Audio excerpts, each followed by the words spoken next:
নমস্কার বন্ধুরা, স্বাগত জানাই আমার চ্যানেলে।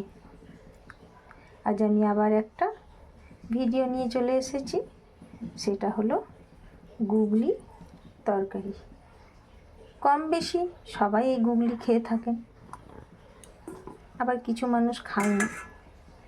তো এই গুগলি প্রচুর উপকারিতা, আর সব বলে, ডাক্তাররাও বলে গুগলি খেলে নাকি চোখের প্রবলেম কম হয়, চোখের জ্যোতি বাড়ে। এই যে গুগলিটা আমি ধুয়ে নিয়ে চলে এসেছি, এটা আমি একটু হলুদ দিয়ে ফ্রিজে রেখে দিয়েছিলাম, কারণ প্রত্যেক দিন তো করা হয় না, অল্প অল্প করে করি। তাই আমি এটা আবার আজকে বের করে নিয়ে এসেছি। এতে আমি আর একটু লবণ আর হলুদ দিয়ে ভালো করে মাখিয়ে নেব। তার আগে চলুন আমি কড়াইটা আগে বসিয়ে দিই। কড়াই আমি বসিয়ে দিয়েছি, তাতে তেলও দিয়ে দিয়েছি, আর তেলের মধ্যে একটু পাঁচফোড়ন দিয়ে দিচ্ছি,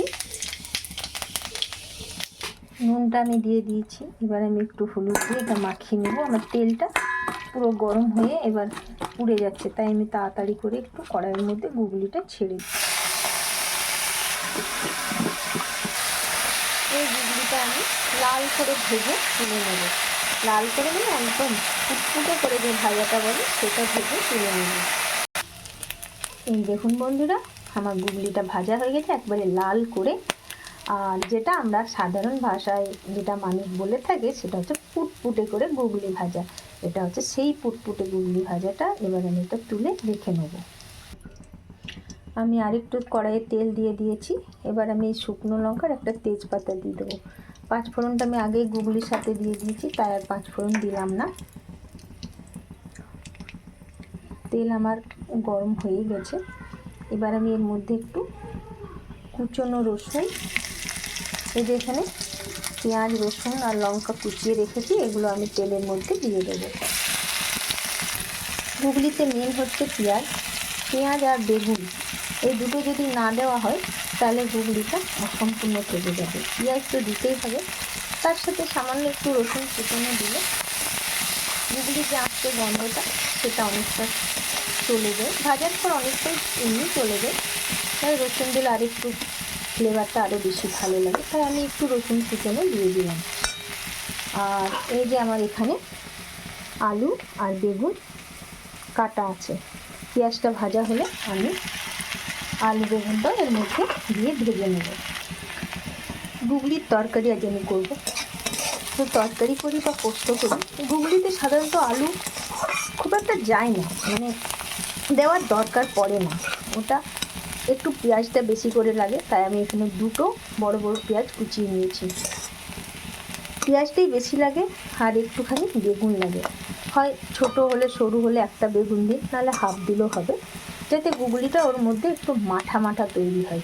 সেই জন্য মানে বেগুনটা না দিলে একটু সরসরে ভাজা মতো লাগবে, দেখতে ভালো লাগবে না, ওই খেতেও স্বাদটা একটু কম লাগে। বেগুন দিলে সেটা বেশ একটু ডাব ডাব মতো হবে, যেটা দেখতে এবং খেতে দুটোই ভালো লাগবে। তো আলুটা অপশনাল, আলুটা আমি এই জন্যই দিয়েছি, আলু দিলে পরিমাণটা একটু বেড়ে যাবে। আর আমাদের বাড়িতে গুগলি খেতে সবাই খুব পছন্দ করে। তো ওই যে গুগলির যে একটা গন্ধ, সেই গন্ধতেই যেন ভাত পেরিয়ে যায়, সেই জন্য আলুটা একটু না দিলে ওদের কম মনে হবে, তাই আমি আলুটা দিয়ে একটু পরিমাণটা বাড়িয়ে দিলাম। আপনারা করলে কোনোদিন আলু ছাড়াই করে দেখবেন আরও বেশি ভালো লাগবে। পেঁয়াজটাও আমার ভাজা হয়ে গেছে। এবার এর মধ্যে আমি আলুগুলো দিয়ে দেবো। পেঁয়াজটা আমি কিছুটা আপাতত তুলে রেখেছি, এটা পরে মিশিয়ে দেবো। এখন থেকে দিলে আরও বেশি ভাজা হয়ে কালো হয়ে যাবে। আর এবার আমি আলুটা অর্ধেক ভাজা হয়েছে, এবার আমি বেগুনটা এর মধ্যে দিয়ে দেবো। বেগুনটা আমি আগে দিলাম না, কারণ বেগুনে তো জানেন তেল প্রচুর টেনে নেয়, আর আমি যদি আগেই বেগুনটা দিয়ে দিতাম তাহলে আমার আলুটা ভাজা হতো না, পুরো বেগুনের তেলটা টেনে নিত। তাই এবার আমি বেগুনটা দিয়ে এবার আমি এটাকে ভেজে নেব। গুগলিতে আমার লবণ দেওয়া আছে, তাই আমি এখানে হাফ চামচ মতো লবণ দিয়ে দিলাম।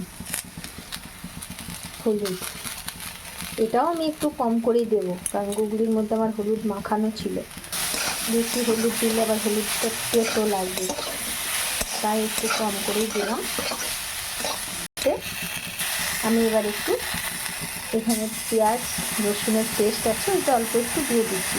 এটা দেওয়ার দরকার পড়ে না, কিন্তু আমার তৈরি করা আছে তো আমি একটু দিয়ে দিলাম, এটা অপশনাল, আপনার নাও দিতে পারেন। এটার মেন উপকরণ হচ্ছে কুচনো পেঁয়াজ, একটু কুচনো রসুন, আর মেন হচ্ছে এটার পাঁচফোড়ন আর একটু বেগুন, এটাই হচ্ছে মেন উপকরণ দিদি। এটা থাকলেই হবে, পেঁয়াজের পেস্টও লাগবে না, আলু বললাম তো অপশনাল, আর পাঁচফোড়নটা মাস্ট। এটা পাঁচফোড়নের যে একটা গন্ধ, বিশেষ করে যে মেথি আর মৌরি, এই গন্ধটাতেই এটা আরও বেশ মোহমো করে গন্ধটা। একটু ধনে গুঁড়ো, এই ধনে গুঁড়োটা ওই আঁশটে গন্ধটাকে ব্যালেন্স করে, আর জিরে গুঁড়োটা আমি সামান্য একটুই দেবো, বেশি না।